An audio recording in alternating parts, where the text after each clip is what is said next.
Hello friends, Namaskar. Today we are going to discuss on the topic. Second topic is there 1.2 on to the summit we reach the top. Actually we have learned that topic, and here six activities we have to completed. Activity number 1, give the things that Tenzing included in the offering. Give reason behind these offerings. When Tenzing Norgay and Edmund Hillary reach on the summit of Mount Everest, what they offered, तर त्या ठिकाणी काय offering त्याने दिलेली आहेत, काय काय त्या ठिकाणी ठेवलेले आहे. जेव्हा तो तेन्झिंग नॉर्गे माउंट एव्हरेस्टवर पोहोचला तेव्हा त्याने काय त्या शिखरावर काय त्याने ऑफर केले, काय त्याने देऊ केले, काय बहाल केलेलं आहे. तर चार गोष्टी या ठिकाणी आल्या. Tenzing offered biscuits, candy, a little blue pencil.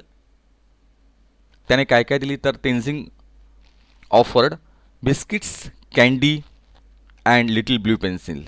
तर एक लिटिल ब्ल्यू पेन्सिल त्याने ठेवली, बिस्किट्स ठेवली आणि कॅन्डी जी आहे ते त्याने ठेवलेली आहे. He offered a silent prayer in his heart. त्याने अतिशय मनाने त्याने प्रार्थना केलेली आहे. He offered a silent prayer to the God. एक छान प्रार्थना त्याने केलेली आहे देवाला की हे शिखर मी चढलेलो आहे त्याबद्दल एक आभार त्या ठिकाणी त्याने मानलेले आहे. He included all this in his offering because he wanted to show gratitude to God. हे त्याने का ठेवलं, तर एक प्रकारे देवाचे आभार त्याने मानलेले आहेत की कुठेतरी एक कृतज्ञ भाव जो आहे देवाबद्दलचा, की देवामुळे हे मी शक्य करू शकलो. फिलिंग ऑफ ग्रॅटिट्यूड ज्याला म्हणतो आपण, एक कृतज्ञता जी आहे ती त्याने व्यक्त केलेली आहे. तर काय काय ठेवलेलं आहे, तर biscuits, candy, little blue pencil. He also wanted to respect the feelings of his daughter who has given her little blue pencil in the offering. की जिने आपली ब्ल्यू पेन्सिल दिलेली होती आपल्या वडिलांसाठी तिथे ठेवण्यासाठी, तिचाही सन्मान त्याने केलेला आहे. आणि त्या पद्धतीने कोणत्या गोष्टी त्याने त्या माउंट एव्हरेस्टवर ठेवलेल्या आहेत ते आपल्याला ह्या ठिकाणी लिहायचं आहे. तर काय काय ठेवलेलं आहे, तर biscuits, candy, little blue pencil in the offering. He offered a silent prayer in his heart. He wanted to show gratitude to God. This is our A1.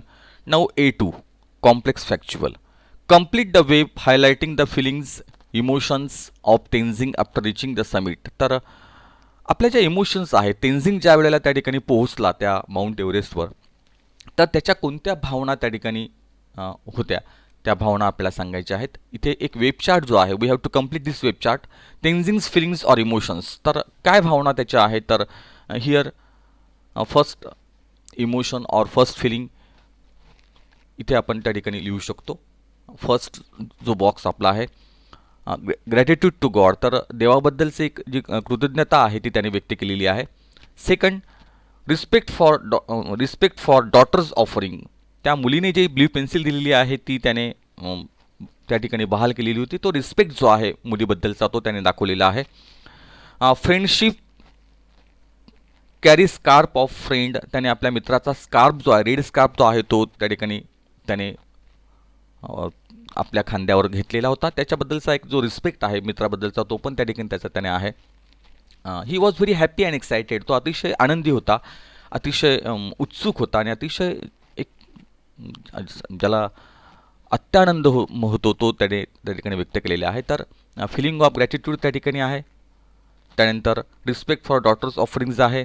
Friendship, carry scarf of friend and he was very happy and excited. तर त्याच्या feeling ज्या आहे त्या इथे पूर्ण करायच्या आहे. A3, Tenzing wore the red scarf, give its reason. तेन्झिंगने त्या ठिकाणी लाल रंगाचा स्कार्फ जो आहे तो परिधान केला होता. तो का त्याने परिधान केलेला आहे, व्हॉट इज द रिझन. तर लाल रंगाचा स्कार्फ त्या ठिकाणी त्याला कुठे मिळालेला आहे, तर Tenzing wore the red scarf because it was given by his great friend Lambert, a leader of the 1952 Swiss expedition. हा जो रेड स्कार्प आहे तो आपल्या तेन्झिंगला त्याचा जो मित्र आहे लॅम्बार्ट नावाचा, की जो 1952च्या त्या एक्सपिडिशन त्या मोहिमेमध्ये त्या ठिकाणी लीडर होता, त्याने तो स्कार्फ जो आहे तो त्या ठिकाणी त्याला दिलेला आहे. He remembered Lambert and felt that he was with him. आणि तो रेड स्कार्फ त्या ठिकाणी जेव्हा त्याने घातलेला आहे त्यावेळेला त्याला असं वाटतं की हा लॅम्बार्ट जो आहे तो आपल्यासोबत त्या ठिकाणी आहे की काय, अशी एक भावना जी आहे ती भावना त्याच्या मनामध्ये आहे. एक रिस्पेक्ट जो आहे मित्राबद्दलचा तो पण त्या ठिकाणी आहे. आणि हा रेड स्कार्फ त्याने का घातला, तर एक प्रकारे आपण पण त्या ठिकाणी हे जिंकलेलो आहोत, आपण जिंकू, एक भावना जी आहे ती त्या ठिकाणी मित्राबद्दलची आहे. Tenzing wore the red scarf because it was given by his great friend Lambert, leader of the Swiss expedition, and he feel so proud of the performance of Lambert. त्याला अतिशय अभिमान आहे आणि तोच त्याचं रिपिटेशन व्हावं, त्याचं ती कामगिरी पुन्हा आपल्याकडनं व्हावी अशी अपेक्षा त्या ठिकाणी त्याची आहे आणि म्हणून त्याने तो रेड स्कार्फ जो आहे तो घातलेला होता. नेक्स्ट आहे personal response question. Give the list of various hazards and risk that a mountaineer trekker has to face in an expedition. आता आपल्याला एक लिस्ट बनवायची आहे की हॅझार्ड्स म्हणजे संकट, धोके, कोणत्या रिस्क आहे, कोणते संकट आहेत. जेव्हा आपण ट्रेकिंग करतो, माउंटेनिअरिंग करतो, जेव्हा एखादं गिर्यारोहण आपण करतो, त्यावेळेला कोणत्या कोणत्या संकटांना आपल्याला तोंड द्यावं लागतं, कोणते कोणते प्रॉब्लेम्स येतात, कोणते कोणत्या अडचणी येतात. तर अनेक अडचणी त्या ठिकाणी येतात. व्हेरियस हॅझार्ड्स और रिस्क, जी रिस्क आहे ती काय काय आहे, तर पहिलं आहे trouble of snowy and stormy wind. तर त्या ठिकाणी प्रचंड बर्फाची वादळं जी आहे ती होऊ शकतात, त्याचं एक संकट आहे. Trouble of snowy and stormy wind हे आपण लिहू शकतो. To keep safe from falling rocks, falling ice and boulder. त्या ठिकाणी अचानक एखादा कडा कोसळू शकतो. फॉलिंग रॉक्स जे आहेत, फॉलिंग आईस, बर्फ पडू शकतो. अचानक मोठे मोठे दगड कोसळू शकतात, हे त्या ठिकाणी होऊ शकतं. Protect from high altitude sickness. त्या ठिकाणी जेव्हा जसं आपण उंचावर जाऊ तसं त्या ठिकाणी आपल्याला प्रोटेक्शन करावं लागतं, ऑक्सिजनचं प्रमाण कमी होऊ लागतं. To protect from high altitude sickness, तो हाय अल्टिट्यूड सिकनेस आहे तो पण त्या ठिकाणी असतो. Carry wound cause due to sliding or falling down. त्या ठिकाणी अनेक वेळा आपण पडतो, त्यावेळेला अनेक जखमा त्या ठिकाणी होतात, ते पण त्या ठिकाणी एक रिस्क आहे. To avoid snow bite during stay or journey. बर्फ जो आहे, अतिशय थंड असा बर्फ जो आहे, त्याचा एक प्रकारे त्रास त्या ठिकाणी होतो, ते पण त्या ठिकाणी आपण टाळलं पाहिजे. Enable to keep in touch with base camp to gain help. आणि आपल्या बेस कॅम्पशी आपण तुटलेलो असतो, बाहेर आलेलो असतो, त्या ठिकाणी आपण कॉन्टॅक्ट करू शकत नाही, एकटे असतो बऱ्याच वेळेला आणि तो एक वेगळा लोनलीनेस जो आहे तो त्या ठिकाणी फील करावा लागतो. Lose the right path and trap in unknown place. त्या ठिकाणी बऱ्याच वेळेला मार्ग चुकतो आणि वेगळ्या मार्गाने पण आपण त्या ठिकाणी जाऊ शकतो, त्यात एक धोका आहे त्या ठिकाणी. तर अशा अनेक रिस्क आहे, अनेक डेंजर्स त्या ठिकाणी आहे. हे आपण पर्सनल रिस्पॉन्स क्वेश्चन आपला आहे, पर्सनल रिस्पॉन्स ॲक्टिव्हिटी आहे. नंतर आहे language study. It was a very clear sensation, make exclamatory sentence. वाक्य एक्सक्लेमेटरी बनवायचं आहे, एक उद्गारार्थी वाक्य बनवायचं आहे. तर it was a very clear sensation हे वाक्य आपण त्या ठिकाणी बनवायचं आहे. One of the simple technique is there when there is a in a sentence at that time we use what. जेव्हा वाक्यात ए येतो त्यावेळेला व्हॉट वापरायचा एक्सक्लेमेटरी सेंटेन्समध्ये, आणि म्हणून हे वाक्य असं येतं. It was a very clear sensation. What a clear sensation it was, आणि एक्सक्लेमेटरी मार्क द्यायचा आहे. What a clear sensation it was, exclamatory mark. Second, I could not kneel because of my clothes and equipment. Use be able to. Be able to वापरा. I could not kneel because of my clothes and equipment. Be able to वापरायचं आहे. म्हणजेच त्या ठिकाणी ह्या ठिकाणी कुड आहे तो काढायचा आणि त्या ठिकाणी एबल टू टाकायचा आहे. पण हे ठिकाणी पास्ट टेन्स आहे, हे लक्षात घ्या.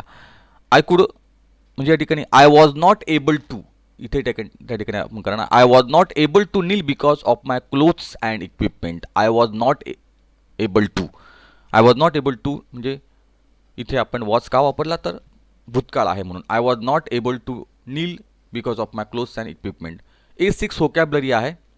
Find the words from the extract which mean. या अर्थाचे उत्तरातले शब्द शोधा. पहिले आहे सॅटिस्फाय वन्स थ्रस्ट, एखाद्याची तहान भागवणं, त्याला शब्द आहे क्वेंच, QUENCH, क्वेंच शब्द आहे. व्हेरी हॅपी अँड एक्सायटेड, अतिशय आनंद होणे, अत्यानंद होणं, त्याला शब्द आहे एक्झिलरेटेड शब्द आहे. EXHILARATED, एक्झिलरेटेड असं त्याला म्हणतात. ॲग्रीमेंटला शब्द आहे अकॉर्ड, ACCORD, आणि व्हॅल्युएबलचा शब्द आहे प्राइज्ड, PRIZED. तर हे शब्द त्या ठिकाणी आपण लिहायचे आहेत. अशा पद्धतीने 6 ॲक्टिव्हिटी ज्या आहेत त्या आपण ह्या पॅसेजमध्ये त्या ठिकाणी बघितल्या. I hope you understood all these activities well and accordingly write down the answer. Here we stop.